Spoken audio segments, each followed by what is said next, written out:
Hola, hoy vamos a explorar una idea que es, que es simplemente fascinante, el lenguaje secreto de los pájaros.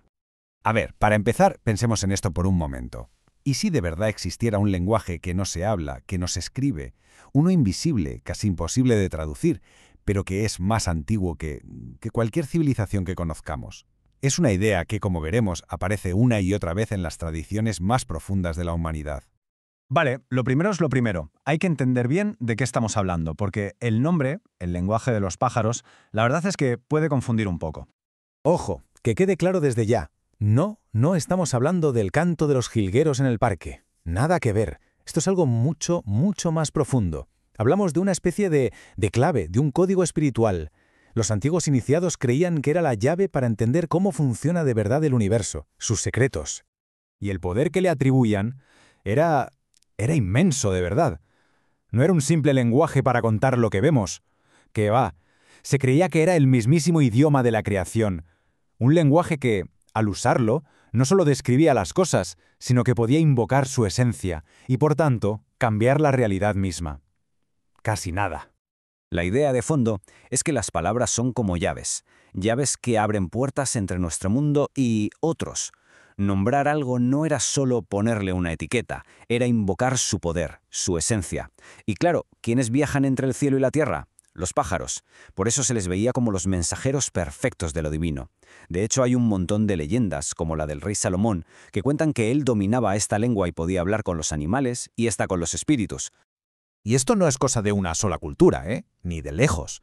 Es como un hilo invisible que conecta un montón de civilizaciones a lo largo de la historia. Vamos a verlo. Es que te lo encuentras por todas partes, aunque con matices diferentes. Por ejemplo, en el sufismo persa se entendía como el viaje del alma para encontrarse con lo divino. Los alquimistas en Europa, en cambio, lo veían más como un código secreto, una forma de hablar en clave para proteger su conocimiento. Si nos vamos al antiguo Egipto, Zas, ahí estaba el dios Thoth, que usaba esta lengua para abrir portales. Y por supuesto, en el chamanismo, era la herramienta para viajar entre el mundo de los vivos y el de los espíritus.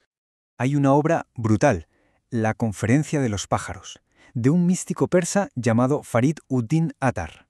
Y de ahí sale esta idea que resume la visión sufí a la perfección. Al final, el viaje para entender este lenguaje no es un viaje hacia afuera, sino hacia adentro. Es un viaje interior para descubrir que lo divino, en realidad, está dentro de cada quien. Vale, hemos visto la parte más mística, pero esto también tenía un uso, digamos, más práctico. Se entendía como un código, uno bien oculto para pasar de unos a otros verdades muy profundas sin que cualquiera se enterara. Los alquimistas franceses de la Edad Media tenían un nombre para esto, la langue des oiseaux, literalmente la lengua de los pájaros. Para ellos era todo un sistema, una forma de leer entre líneas y de encontrar mensajes ocultos en el sonido y en el símbolo de las palabras que usamos todos los días. ¿Y cómo funcionaba esto? Pues se basaba en tres cosas. Primero, el simbolismo fonético. O sea, el propio sonido de una palabra ya daba pistas. Segundo, la etimología mística. Buscar en el origen de las palabras para encontrar verdades espirituales. Y tercero, y esto es clave, la percepción intuitiva. Porque decían que este código no se descifra con la cabeza, con la lógica, se siente con el corazón. Mirad, un ejemplo para que se entienda bien, que es muy potente. Los iniciados franceses se dieron cuenta de que la palabra mort, que significa muerte, contiene la palabra or, que es oro. ¿El mensaje oculto?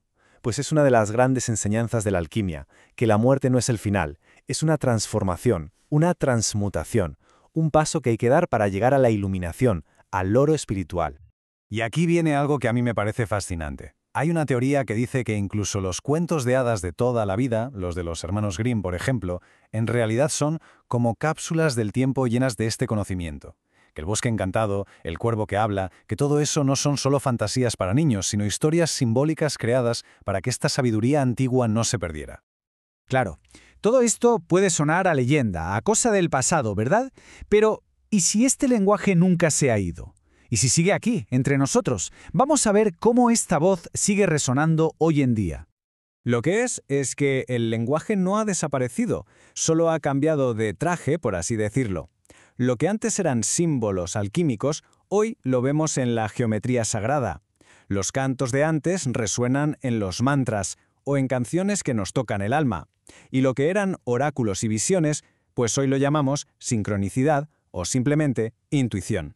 La clave, entonces, está en aprender a reconocerlo, en esas señales silenciosas que nos rodean.